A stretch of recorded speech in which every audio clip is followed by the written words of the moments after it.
할렐루야. 오늘도 새날을 주신 하나님을 찬양합니다. 오늘도 말씀으로 시작하는 이 하루, 말씀 충만, 은혜 충만, 성령 충만하시기를 주님의 이름으로 축원합니다. 오늘은 요한복음 13장 1절로 11절까지 말씀을 봉독해 드립니다. 하나님의 말씀을 경청하시기 바랍니다. 6월절 전에 예수께서 자기가 세상을 떠나 아버지께로 돌아가실 때가 이른 줄 아시고 세상에 있는 자기 사람들을 사랑하시되 끝까지 사랑하시니라. 마귀가 벌써 시몬의 아들 가룟 유다의 마음에 예수를 팔려는 생각을 넣었더라. 저녁 먹는 중 예수는 아버지께서 모든 것을 자기 손에 맡기신 것과 또 자기가 하나님께로부터 오셨다가 하나님께로 돌아가실 것을 아시고 저녁 잡수시던 자리에서 일어나 겉옷을 벗고 수건을 가져다가 허리에 두르시고 이에 대하여 물을 떠서 제자들의 발을 씻으시고 그 두르신 수건으로 닦기를 시작하여 시몬 베드로에게 이르시니 베드로가 이르되 주여 주께서 내 발을 씻으시나이까? 예수께서 대답하여 이르시되 내가 하는 것을 내가 지금은 알지 못하나 이후에는 알리라. 베드로가 이르되 내 발을 절대로 씻지 못하시리이다.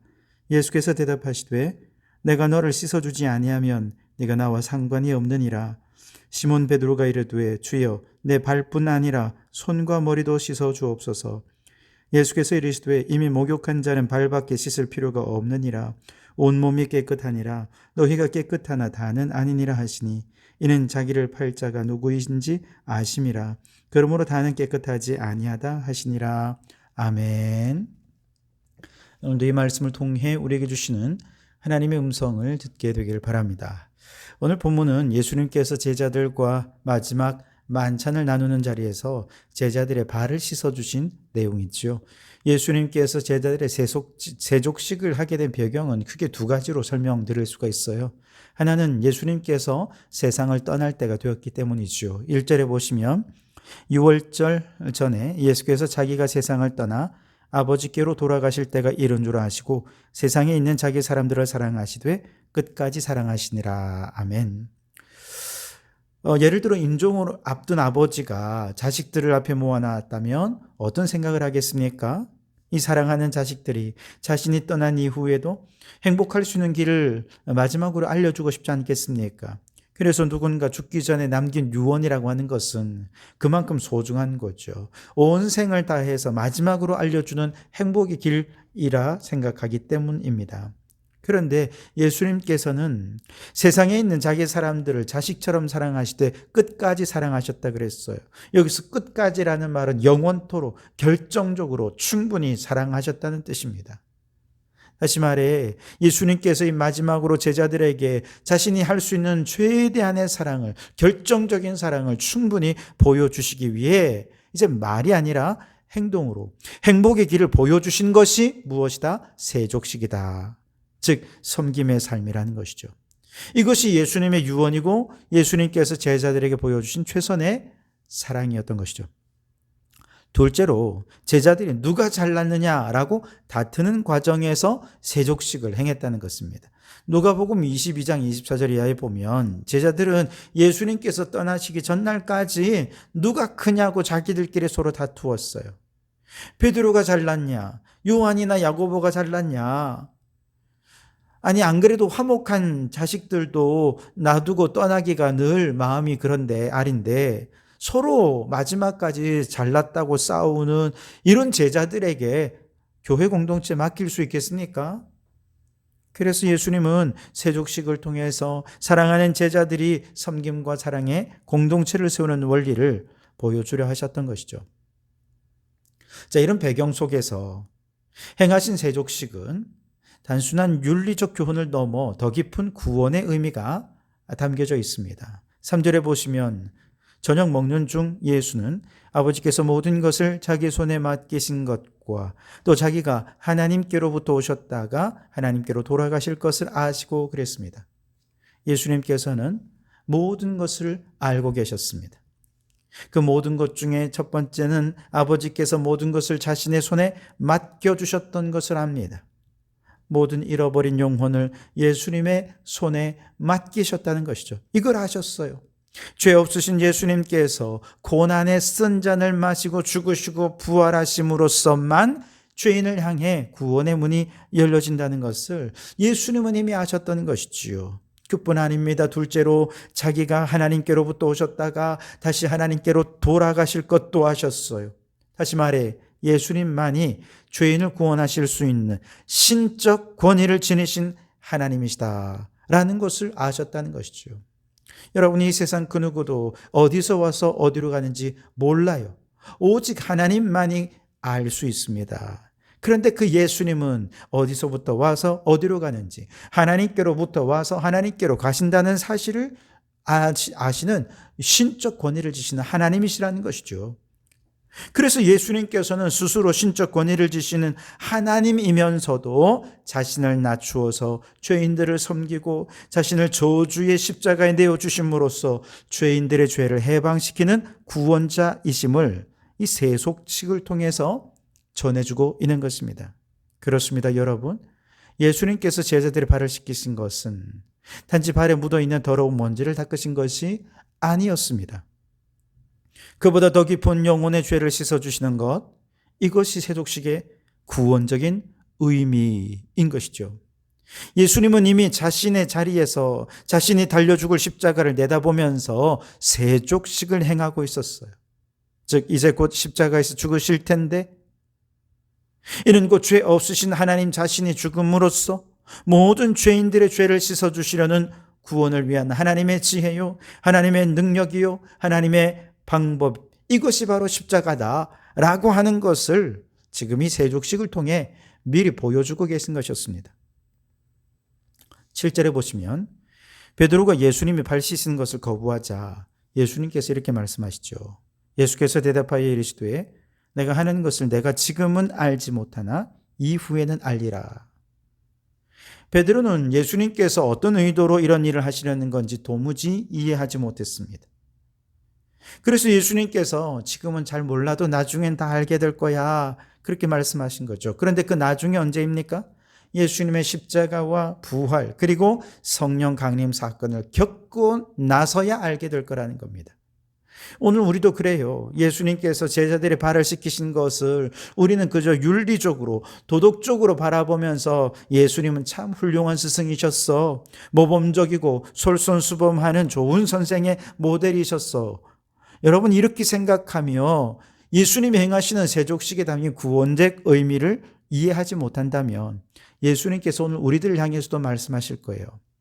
내가 지금은 알지 못하지만 이후에는 알게 될 거야. 이후가 언제입니까? 성령이 임하셨을 때 말이죠. 여러분, 세족식에 담긴 윤리적인 의미 너무 귀합니다. 우리도 예수님처럼 낮은 곳에서 섬겨야 합니다. 봉사해야 됩니다. 그러나 그런 윤리적인 의미를 넘어서 구원의 의미를 이해하려면 성령의 능력이 필요한 것이지요. 그러니 여러분 성령님을 사모하십시오. 예수님의 세족 사역을 통해 우리의 영혼의 모든 죄를 씻으시는 주님의 놀라운 죄사함의 은총을 깨닫고 주님께 우리의 죄 많은 영혼을 맡기고 죄 씻음을 받아 구원받은 자로 살 수 있도록 그렇게 성령 충만함을 간구하는 성도들이 되실 수 있기를 바랍니다. 8절에 보면 베드로가 주님 저 발을 절대 못 씻깁니다. 그러자 예수님께서 말씀하시지요. 내가 너를 씻어주지 아니하면 내가 나와 상관이 없느니라. 베드로의 이런 행동이 이해가 되지요. 어느 제자가 자신의 발을 씻기려는 선생님께 편안하게 발을 내어드릴 수 있겠습니까? 그건 제자가 아니죠. 베드로가 펄쩍펄쩍 뛰는 거 다 이해가 됩니다. 그런데 예수님께서는 이 문제를 지금 스승과 제자의 관계로 접근하는 게 아닙니다. 구원자와 죄인의 관계로 접근하고 계시는 것이죠. 그래서 이 순간 예수님과 베드로는요, 스승과 제자의 관계가 아니에요.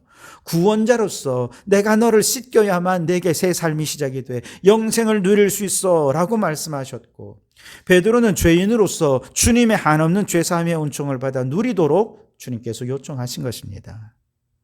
이 세상 어느 스승이 제자를 위해 죄를 씻어줄 수 있는 능력 있는 스승이 어디 있습니까? 아무도 없습니다. 불가능하죠.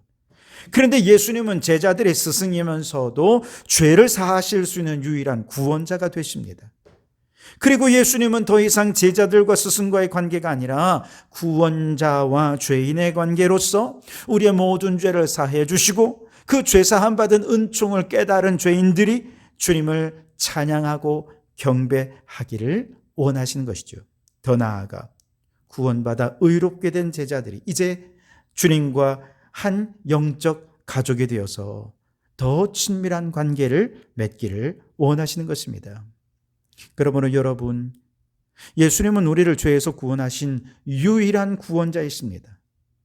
우리는 죄사함을 받아야 할 죄인입니다. 이것을 믿는다면 우리는 그 주님의 이름에 합당한 찬양과 경배를 올려드리는 구원받은 죄인들로 살아가실 수 있기를 바랍니다. 예수 안에서 죄사함 받고 의롭게 된 성도들은 단순한 구원받은 죄인이 아니에요. 이제 예수의 보혈 안에서 영적 가족으로 하나 되었다는 사실을 믿으실 수 있기를 바랍니다. 이제 우리가 해야 될 일은 예수님과 우리와 더 깊고 친밀한 관계를 맺어가는 것이죠. 바로 이 친밀한 관계를 위해 십자가에서 우리 주님 죽으셨다는 사실을 확신하면서 감사한 마음으로 날마다 주님과 더 친밀한 영적 관계를 맺으며 주님과 깊은 교제 속에 살아가는 성도들이 되실 수 있기를 바랍니다. 9절에 보면 베드로가 발을 씻지 않으면 주님과 상관이 없다. 주님이 그렇게 말씀하시자 이번에는 베드로가 깜짝 놀라면서 아유 주님 그러면 손과 발도 다 씻어 주십시오. 그렇게 요청을 하죠. 여기에는 주님과 더 깊은 관계를 맺기 원하는 베드로의 영적 갈망이 있습니다. 그러자 예수님께서 10절에서 이렇게 말씀하십니다. 예수께서 이르시되 이미 목욕한 자는 발밖에 씻을 필요가 없느니라 온몸이 깨끗하니라 그랬습니다. 얼마나 주님과 깊은 영적 교제를 나누기를 원했으면 온몸을 다 목욕시켜 달라고 요청했을까요? 주님의 말씀을 이해하지 못하던 베드로도 이렇게 거룩한 갈망을 가지고 적극적으로 주님과 교제하기를 원했다면 우리는 이미 주님의 이 말씀을 이해하고 있지 않습니까? 그래서 목욕한 자는 발밖에 씻을 필요가 없다라고 말씀하셨을 때 믿음으로 구원받은 죄인은 원죄에 대해 이미 사함을 받았다는 것이죠. 이것이 목욕한 것입니다. 그렇기 때문에 다시 원죄에 대해 자백하고 죄 씻을 필요가 없다는 뜻이지요. 다만 육신을 입은 자로 살면서 범하는 자범죄에 대해 날마다 회개하고 죄 씻음 받아야 되는데 이것이 발을 씻는 것입니다. 예수의 피로 목욕하여 원죄를 씻음 받았을 때 우리는 이걸 교리적으로 칭의라 말합니다. 반면에 매일매일 손과 발을 청결하게 씻는 것처럼 거룩한 하나님의 백성다운 삶을 살아가야 하는데 이것을 교리적으로는 성화라고 말합니다. 우리가 믿음으로 구원받을 때 원죄는 다 씻음 받았습니다. 목욕한 것이죠. 이제 우리가 베드로처럼 적극적으로 갈망하고 소망해야 될 것은 무엇입니까? 바로 성화의 삶, 거룩한 삶입니다. 예수님을 닮은 성품과 예수님을 따르는 삶으로 우리의 인격과 성품과 모든 사역, 모든 면에서 거룩하신 예수님을 닮아가는 것, 이것이 우리의 삶의 목표가 되어야 한다는 것이죠. 예수님은 베드로에게 이미 구원받았으니 거룩한 삶을 살고 초대교회 일꾼이 되어서 죄인을 구원의 길로 인도하고 구원받은 성도들을 거룩한 삶으로 이끌도록 그렇게 더 깊은 거룩한 갈망을 베드로에게 주신 것, 이것이 바로 세족식의 의미인 것이죠. 그래서 주님께서 마지막으로 당부하십니다. 14절 15절에 내가 주와 또는 선생이 되어 너희 발을 씻었으니 너희도 서로 발을 씻어주는 것이 옳으니라. 내가 너희에게 행한 것 같이 너희도 행하게 하려 하여 본을 보였노라. 아멘. 그렇습니다. 죄인들을 예수님께로 이끌어 예수의 보혈 아래 목욕하게 해서 구원의 기쁨으로 구원자 예수님을 찬양하고 경배하도록 하는 것, 이것이 구원받은 성도의 첫 번째 사명입니다. 뿐만 아니라 구원받은 성도들이 서로 발을 씻어주며 거룩한 성화의 삶을 살도록 하는 것, 이것이 성도의 두 번째 사명이 되겠죠. 바라기는 우리 주님의 세족식 사건을 보면서 오늘 이 시대에 구원받은 하나님의 가족으로서 맡겨주신 사명들을 잘 감당하며 살기로 영적인 갈망으로 충만하며 또 성령으로 충만한 성도들이 되시기를 주님의 이름으로 축원합니다. 기도하겠습니다. 주님, 세족식에 담긴 구원의 의미를 깊이 이해하게 하시니 감사합니다. 예수님은 우리의 구원자이심을 확신하며 죄사함의 은총으로 날마다 주님께 경배와 찬양을 올려드리게 하옵소서. 구원에 담긴 의미를 우리는 다 알 수 없으나 성령님이 깨닫게 해 주실 줄 믿습니다. 그러니 주여 성령 충만하게 하여 주시옵소서. 이제 구원받은 우리들에게 맡겨주신 두 가지 사명, 죄인 구원과 성화의 삶을 살아가는 이 사명을 잘 감당할 수 있도록 주님 은혜를 베풀어 주시옵소서. 예수님 이름으로 기도하옵나이다. 아멘.